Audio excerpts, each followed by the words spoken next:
would it take to build a country, some aspects of which have been described and some aspects of which I leave to your imagination. Because after all, who's been able to look into the future? Who's been able to know what it carries for you? And this conference is all about imagineering.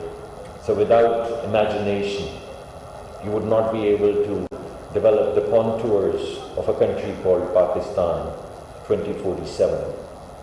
And at best, we'd be able to say we'd have better education, we'd have better rights, we'd have better this, we'll have better that, perhaps better freedoms, and then continue to build up on it. When I would be amiss after the Air Marshal mentioning Star Trek, because that's my favorite story, not to share it since you mentioned. I was fascinated when I was growing up with this program called Star Trek, the first one, Spock and Captain Kirk and all of those characters. It predates most of you. But I remember that we used to go there and we'd be fascinated. Space, the ultimate frontier. And God knows where no man would dare to go, or things like that. And while we were still watching Star Trek second season or third season, all of those things that were in Star Trek, they became reality.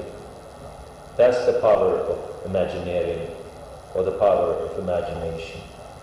That is the power of future walking backwards rather than the present walking forwards. And that little transponder, while Star Trek was still on, became the first generation of cell phones. And it's impossible for me to tell my kids or convince them that there was a time when there were no cell phones. Try telling it to your kids, especially if they're 17, 18-year-olds, and mine are 20, 21, and 16-year-olds. It's impossible. I mean, I tell them and they don't believe me that there was a world in which there were no cell phones. And I remember people not having phones.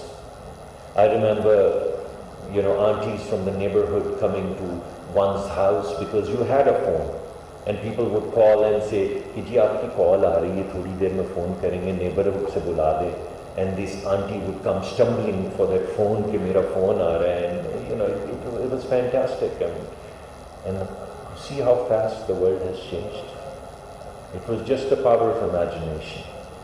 And I remember as a kid asking myself, how could there be a phone if there's no wire? What would happen? There's no wire, so how does it go?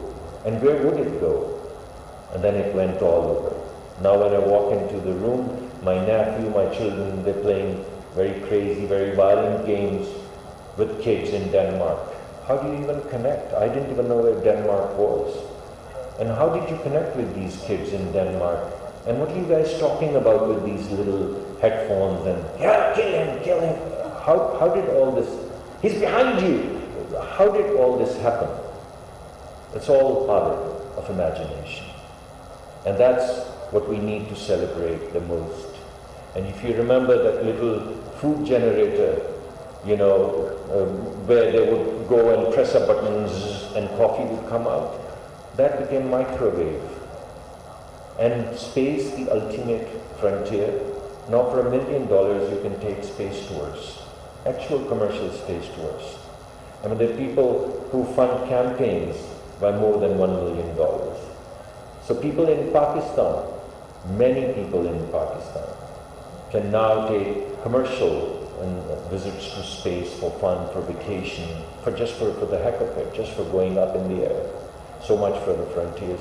So all of these frontiers crumble in the wake of imagination.